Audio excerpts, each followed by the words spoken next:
Vamos a compartir.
Siguen entrando sus compañeras.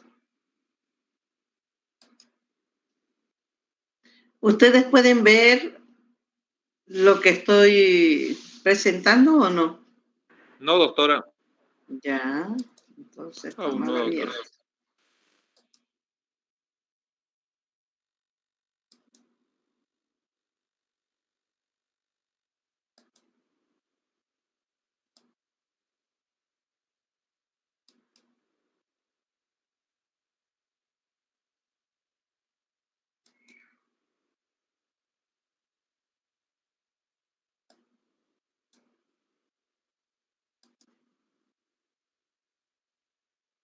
A ver, un momentito, vamos a activar.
Ahora ya pueden ver la diapositiva.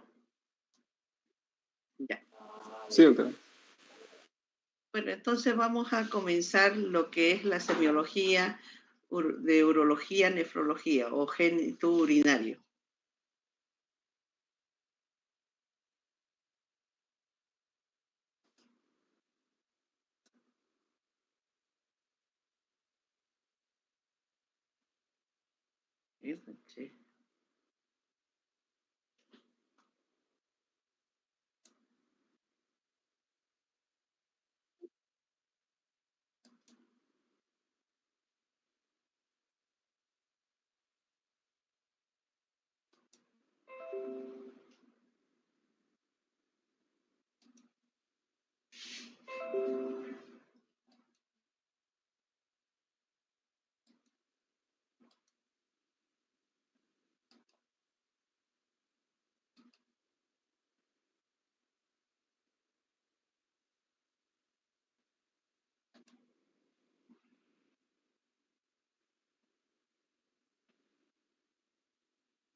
Ahora pueden ver, jóvenes, la pantalla.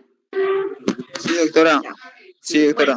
Bueno, entonces, aquí viendo la diapositiva, ustedes pueden observar lo que es la forma que tiene el riñón, que está formado por un nefrón, y por lo tanto acá lo más importante sería la cápsula de Bowman, donde ustedes pueden encontrar las arterias de ingreso, todo lo que es conducto de colectores proximales, el asa de Henle, túbulo conterrado distal y los túbulos colectores. Todo eso hace para que pueda eliminarse todo lo que es líquido, pero en forma de orina. Y vamos viendo lo que es semiología para nosotros. La afiliación, la historia clínica, el por qué el paciente llega a la consulta. Por ejemplo, según la raza vamos a tener la frecuencia de litiasis urinaria, que es en personas que viven en lugares fríos y personas de raza blanca, que es lo más frecuente en cantidad. Luego, en la infancia y la adolescencia, vamos a tener infecciones como ser amigdalitis, que esta infección se va a filtrar en los riñones y va a provocar glomerulonefritis difusa. También tenemos que observar las malformaciones congénitas en el niño, las disproteinemias, la enfermedad de tuberculosis, abscesos perinefríticos, las infecciones urinarias o cistitis que pueden encontrar, nefroblastomas y tumores de Willis. Aquí encontramos un niño y por hallazgo se puede encontrar el tumor. En la juventud tenemos la tuberculosis renal y lo más frecuente, las listiasis renales, que después traen problemas en el joven. Aquellas personas mayores de 50 años tienen problemas de adenoma o cáncer de próstata. Tenemos también epitelioma y teratocarcinoma. Ahí podemos observar un riñón que está con numerosos quistes renales. Luego, según el sexo, vamos a observar cuál es más frecuente en el varón y en la mujer. Por ejemplo, en el varón es frecuente los cálculos renales y vesicales. En el sexo femenino tenemos la nefrostosis y la espilonefritis, que es muy frecuente, cistitis urinaria. Luego, según la ocupación del paciente, vamos a preguntar en que trabaja. Si el paciente trabaja en lugares fríos o trabaja en unas empresas que están, por ejemplo, en los que trabajan con las carnes, hielo, vienen en un ambiente de frío y salen al calor. O los que trabajan en oficinas también, ambiente frío y calor. Entonces, esto va a hacer y va a producir litiasis, que son nocivos para el riñón. Los petroleros, los ingenieros petroleros, es frecuente el cáncer de vejiga. Los sedentarios, urolitiasis. O sea, es conveniente siempre que la persona esté haciendo algún ejercicio o caminar. En los climas cálidos, generalmente las personas consumen mucho líquido, alimentos cítricos, y esto va a predisponer a los cálculos renales. Antecedentes hereditarios. Vamos a preguntarle si no tuvo una glomerulonefritis aguda, proceso inflamatorio, litiasis biliar, riñón poliquístico, que es importante para nosotros. Antecedentes personales. Preguntamos toda clase de infecciones que haya tenido desde la niñez, infecciones exantemáticas, enfermedades del colágeno, lupus eritematoso, poliartritis y trombocitopenia, como antecedente personal. ¿Cuál es el motivo de consulta? ¿Por qué viene el paciente? Viene por dolor, trastornos en la micción, viene por fiebre, edemas, hipertensión arterial, cefaleas, palidez, sed e insomnio. Lo más característico, el dolor y trastornos en la micción. Le preocupa al paciente esos dos síntomas. Vamos a hablar sobre el dolor. Por ejemplo, hay dolor renal que se localiza en el flanco derecho. El paciente nos va a decir, aquí me duele, puede ser derecho o izquierdo. Va a aumentar el dolor con la marcha y movimientos y disminuye con el reposo. Eso vamos a estar pensando en un cálculo. Dolor a la micción por hipertrofia prostática o trombosis intraarterial. Otro dolor pielo-uretral. Aparece bruscamente, incluso en el sueño, llamado también cólico nefrítico. Otros médicos hablan de cólico nefrítico, caracterizado por espasmo y cólico. Dolor vesical. Esto refieren a nivel de hipogastrio. Esto es frecuente por cistitis, uretritis, prostatitis, hipertrofia prostática, cálculos vesicales. Pueden venir acompañados por poracturia, disuria o hematuria. En los varones, el dolor es el reflejo hacia el glande, en la mujer en el meato urinario, o también nos da el signo de la mano. El niño, la niña o la persona mayor ponen las manitos justo en los órganos genitales. Por eso se dice signo de la mano. Ustedes ya saben que los síntomas de la polaquiuria, disuria y hematuria, ¿no ven? Ya habíamos hablado en la anterior clase. Dolor postvesical. En el paciente refiere un dolor prostatovesical que está en la región perineal o rectal. Esto es frecuente por la prostatitis aguda o crónica. Es un dolor que va a irradiar desde el periné, escroto y pene. El paciente refiere a ese nivel el dolor. Generalmente es más para los varones, dando también cistitis recurrente por adenoma de próstata, que es de tipo gravativo. Dolor uretral o uretritis por la erección, y esto da dolor durante la micción con polaquiuria y nicturia.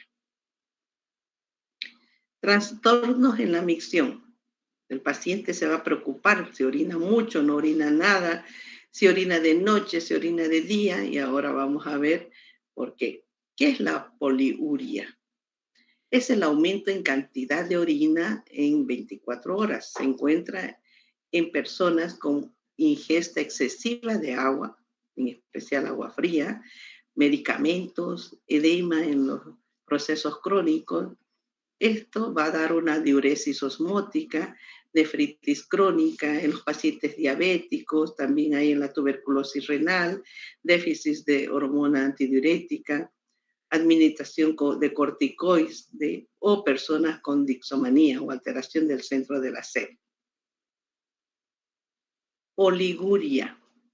La oliguria es la disminución en la cantidad de orina en 24 horas, que se encuentra en una disminución de la ingesta de líquidos. Puede ser una sudoración aumentada, vómitos, diarrea o también el cambio de grandes alturas. Entonces, ¿cómo podemos describir la disminución en cantidad? Aquí se habla de oliguria cuando en 24 horas solamente haya orinado 200 ml, nada más. Anuria. Anuria se habla de cese completo de la secreción renal, o sea, el paciente no está orinando, es menos de 100, puede estar orinando 30 en 24 horas o 60 ml, pero no pasa de 100. Se divide en renal o una extirpación de riñón, prerrenal, un shock, una infección renal, una glomerulonefritis, postrenal, puede ser un cálculo o tumor que está comprimiendo, o también puede ser psicógeno. Entonces, cuando ustedes entren, vayan al hospital y la enfermera le diga, doctor, su paciente está anúrico, ustedes tienen que ver la cantidad de orina que tuvo en 24 horas. En la historia clínica ya vieron que hay una hoja exclusiva que la enfermera escribe y puede decir, de las 7 de la mañana hasta las 12 del día no orinó nada. ¿Ya? Y entonces ustedes van controlando en la tarde y noche.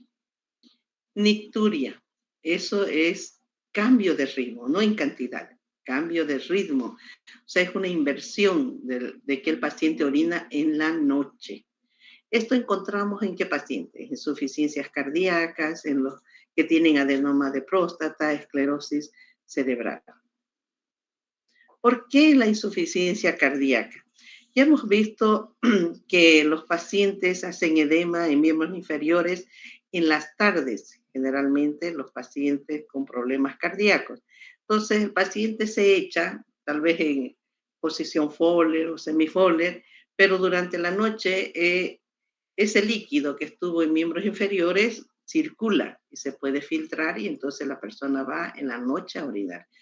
El paciente con insuficiencia cardíaca al otro día le da sueño, está mal, porque toda la noche estuvo yendo al baño. Entonces eso tienen que preguntar. Obsiuria es el retraso o eliminación de agua que puede ser porque no ha ingerido, hay que preguntar, puede ser por una insuficiencia cardíaca, insuficiencia renal o una hipertensión portal. Polaquiuria es la misión frecuente. No se vayan a equivocar con poliuria. Esta misión frecuente puede ser poco, escaso, que se observa generalmente en los cálculos renales, vesicales, en la cistitis y en los tumores. Disuria es la micción difícil, dolorosa. Esto es por causa de, puede ser una estenosis, una infección o proceso prostático. Tenesmo vesical es el deseo continuo y doloroso de orinar, que puede estar acompañado por una cistitis. Micción por rebosamiento es cuando hay una orina que fluye gota a gota por el meato urinario. Esto puede ser en pacientes con problemas de próstata, en personas mayores que después de ir y orinar sigue filtrando un poco, que se llama la gota del zapato también, ¿sí o no? Enuresis. La enuresis es el trastorno en niños mayores de 5 años. O sea, este niño se está orinando en la cama. Muchas veces ustedes van a escuchar que las mamás dicen, mi hijito comenzó a orinar bien a los 3 años, iba al baño, todo. Pero nació su hermanito y a los 5 años se vuelve a orinar en la cama. Puede ser algo psicológico, pero si no hay un hermanito que le está provocando eso, entonces puede ser tal vez algún trastorno que hay que hacerlo ver al niño. Hematuria. La hematuria es sangre en orina o orina sanguinolenta. Esto puede ser por un cálculo a nivel riñón o pielonefritis o también una infección urinaria. Al examen físico, después de ver los síntomas, escuchar al paciente y nos van a decir, también vengo porque mis pies se me están hinchando, ¿no? Ahora veamos los edemas. ¿Qué diferencia hay entre el edema renal y el edema cardíaco? Por ejemplo, el edema renal, ¿cómo es la característica?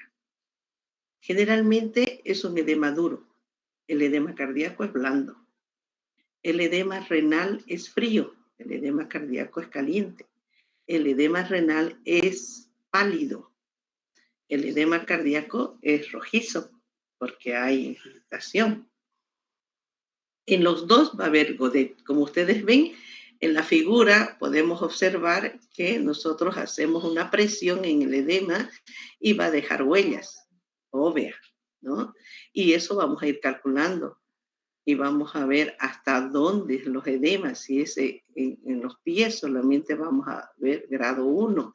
Si ya sabe a las rodillas, grado 2, va a todo lo que es cadera, grado 3, ¿no? Entonces vamos calificando, igual como la disnea que decíamos grado 1, grado 2, igual en edemas tenemos que observar.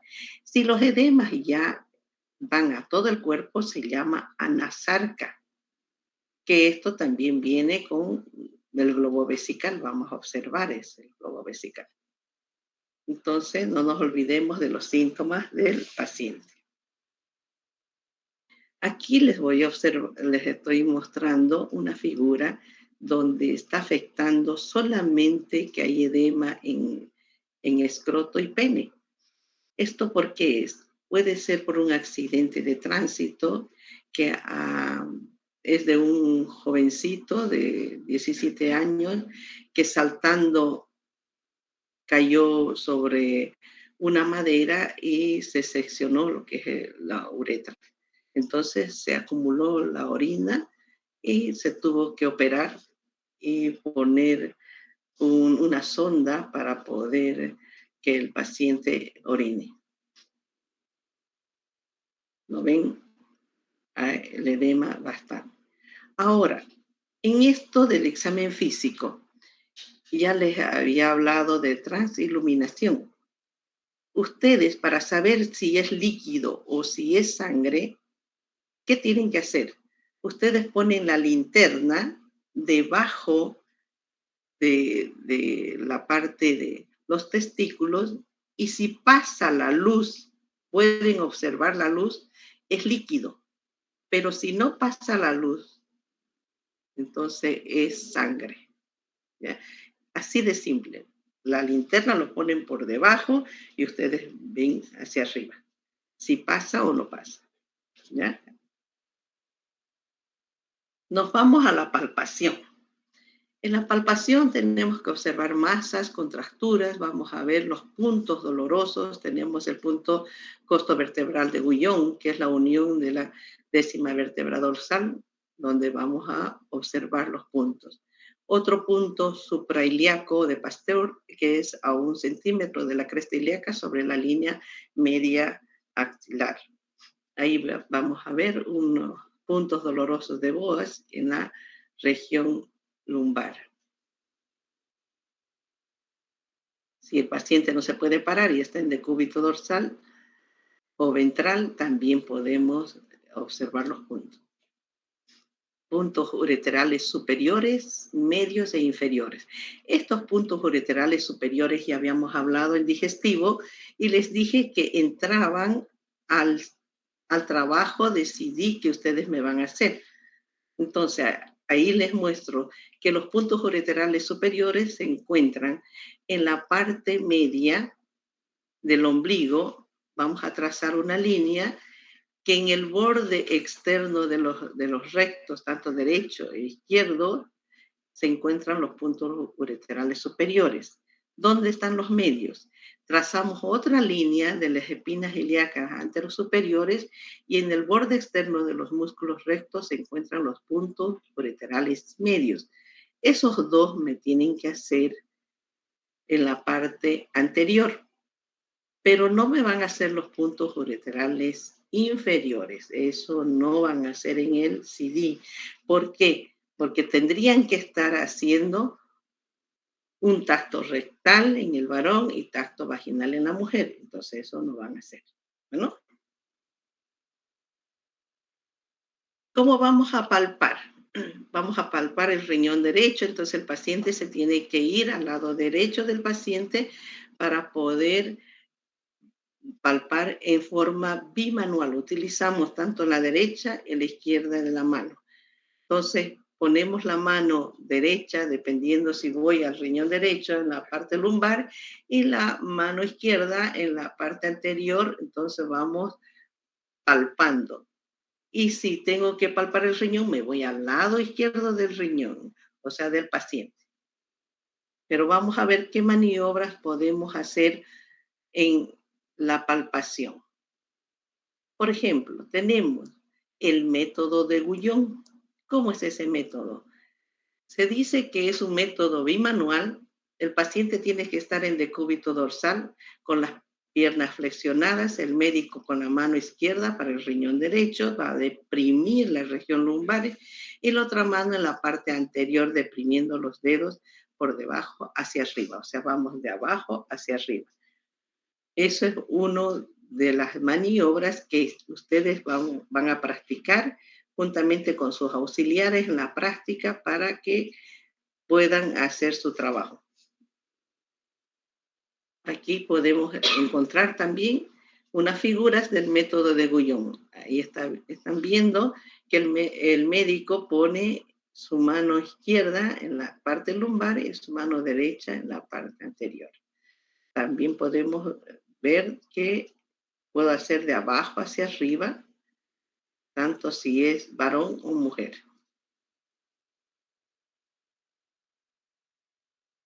Método de Israel. Este método de Israel es también bimanual. El paciente está en decúbito lateral con las rodillas flexionadas y la mano sobre la cabeza. Entonces colocamos al paciente en forma lateral. El médico por detrás va a palpar la región lumbar. Y ahí está la figurita, que el paciente está en decúbito lateral derecho, si yo voy a palpar el izquierdo, y de cúbito lateral izquierdo si voy a palpar el riñón derecho. Esto es muy frecuente y más fácil de palpar en pacientes con cálculos renales. Método de Gouelet. En este método, el paciente tiene que estar parado. Mejor si hay una silla y va a apoyar la rodilla, sea a la derecha o la izquierda, que dependiendo del riñón que voy a palpar, va a doblar las rodillas en la silla.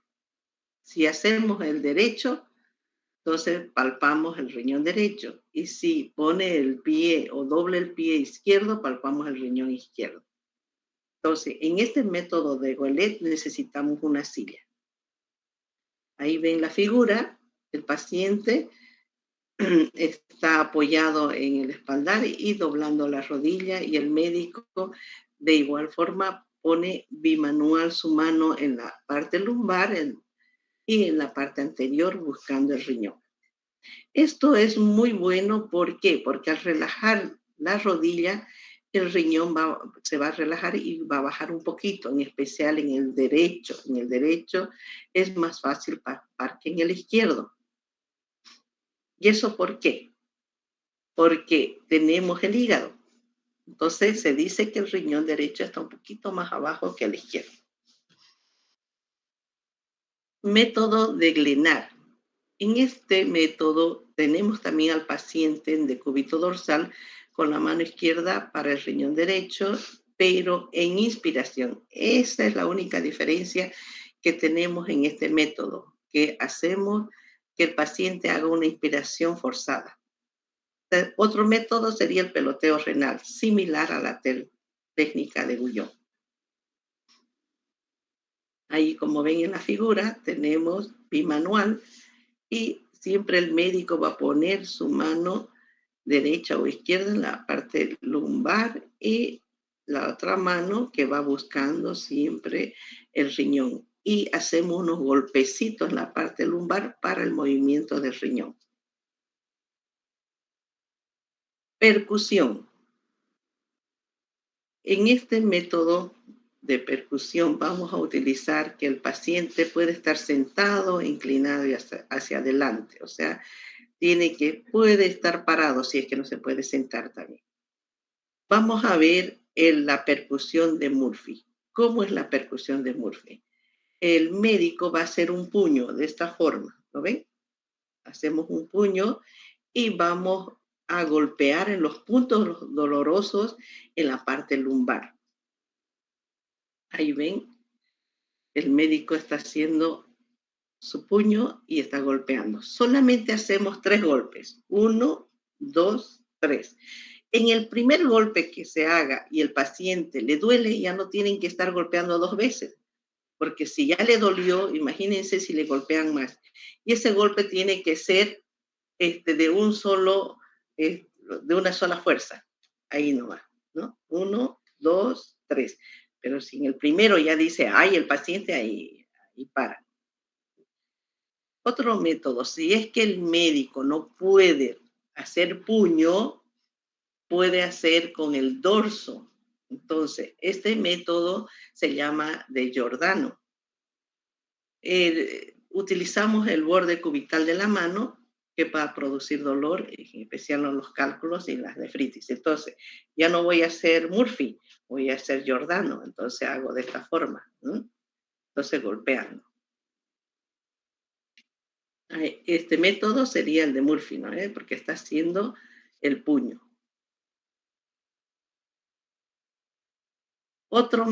Sería otro examen, la auscultación. ¿De qué nos va a servir la auscultación en la parte renal? Se dice para buscar soplos sistólicos por estenosis de la arteria renal o fístula arteriovenosa. Esas fístulas arteriovenosas generalmente pueden ser congénitos o también lo podemos provocar. ¿En qué casos provocamos la fístula arteriovenosa? Cuando el paciente tiene insuficiencia renal y para que haga su hemodiálisis, que es un tratamiento en estos pacientes, entonces el nefrólogo generalmente tiene que hablar con el cirujano cardiovascular para que le haga una fístula arteriovenosa, para que por ahí se haga la hemodiálisis. Y ustedes van a escuchar un soplo sistólico. En toda fístula de un paciente con insuficiencia renal, vamos a escuchar el soplo sistólico. Ahora también tenemos que saber las características de la orina.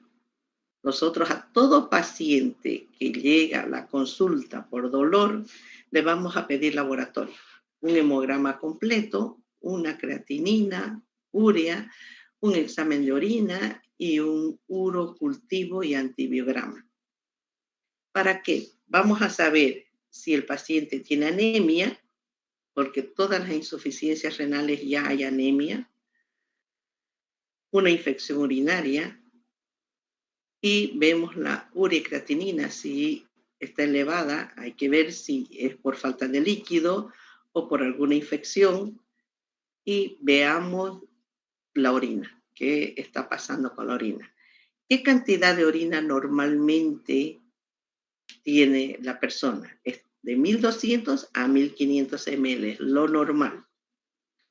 El aspecto tiene que ser limpio, transparente, y si agitamos la orina, puede haber una forma de espuma, que se dice que es la presencia de proteína. El color generalmente nos va a decir la bioquímica que es un amarillo ámbar, normalmente. Olor sui generis, características de la densidad, puede ser 1015 a 1025, componentes de la orina puede haber hematuria, puede haber oliuria. A veces, normalmente no debía mandarnos el laboratorio por la presencia, pero puede haber hemoglobinuria, cilindros, células epiteliales, leucocitos y bacterias. Y dependiendo de la cantidad que nos reportan, tenemos que hacer el tratamiento o pedir otros estudios. El método natural es del chorro. ¿Cómo le vamos a explicar al paciente para que recolecte bien la muestra de orina? Generalmente uno le dice, el frasco tiene que ser estéril. Entonces, se le explica al paciente que cuando vaya a recolectar en la mañanita la primera orina, el primer chorro lo tiene que eliminar. Y el segundo chorrito recién recolecta en el frasco. ¿Para qué? Para que en el primer chorro sale todo lo que es la parte externa de la infección, o tal vez se bañen o se hagan el aseo y solamente salga agua o jabón o lo que sea, o bacterias. Entonces el primer chorro es eliminado y en el segundo chorro ya se pone en el frasco estéril y se lleva al laboratorio. En el caso que no puede el paciente recolectar normalmente, muchas veces utilizamos y hacemos cateterismo. Ponemos un catéter o sonda vesical, pero todos estos pacientes que están más de 5 días con sonda vesical internados en un hospital pueden y hacen infecciones urinarias, como ser una uretritis, infecciones que vengan por el manipuleo de las sondas. En estos casos también se puede hacer una punción percutánea suprapúbica para recolectar orina. Otros exámenes importantes en el paciente. Si como médico vemos conveniente que no está claro los laboratorios, si ya viene con hematurias, están con dolor intenso, entonces pedimos otros estudios, como ser cistoscopía, uretroscopía, se pide un cateterismo vesical, pruebas funciones renales, una radiografía simple, ecografía, tomografía y como ven acá, en la ecografía podemos observar numerosas imágenes. Miren, aquí hay unas imágenes que es de cálculos renales. Y estos cálculos renales a la larga van a traer problemas en el riñón. Miren esos cálculos que pueden obstruir, pueden dañar y provocan hematuria. En los niños cuando están aprendiendo a ir al baño, como ven en la figura, la mamá tiene que enseñarles para que vayan al baño. En especial las niñas tienen que aprender a limpiarse. Para limpiarse es de adelante para atrás el papel, no de atrás para adelante, ¿no? Para no llevar bacterias. En la mujer embarazada también es muy frecuente porque está comprimiendo el niño que está creciendo en el vientre materno, entonces comprime y es frecuente las infecciones urinarias y las pérdidas. En las niñas también hay que ver de que la uretra es mucho más pequeño anatómicamente y es más fácil la penetración de bacterias. Y en los varones, aquí estamos viendo la imagen, que es frecuente en los cálculos renales. Y jóvenes, todo cálculo renal a veces se tiene que entrar a quirófano. ¿Por qué? Uno, por destrucción de los cálculos, muchas veces se hace la destrucción del cálculo para ser eliminado o directamente tienen que abrir para poder sacar cálculos si no son muy grandes. Bueno, este tema ha sido cortito, fácil, pero lo que yo quiero son los síntomas, las maniobras que tienen que saber. para prepararse y hacer el trabajo para el tercer parcial. Entonces nos vemos el día lunes para los jóvenes que les toca práctica lunes, su examen práctico, que va a entrar todo lo que es cardíaco, digestivo y geniturinario. ¿Alguna pregunta hasta aquí, jóvenes? ¿O se durmieron? ¿Está claro? ¿Cortito? Sí, doctora. Sí, doctora, está claro. Síntomas y maniobras, ¿no, doctora? Manejar. Bueno, jóvenes, más que todo las señoritas, nuevamente felicitarles por el Día de la Mujer y vayan a festejar. Mejor si festejan estudiando y se divierten mejor. Gracias. Gracias, doctor. Igualmente para Gracias, usted, doctora. doctora. Igualmente, doctora. Felicidades. Chao, chao. Muchas Nos vemos el felicidades. lunes. Doctora. Feliz día, gracias, doctora. Chao, chao, William.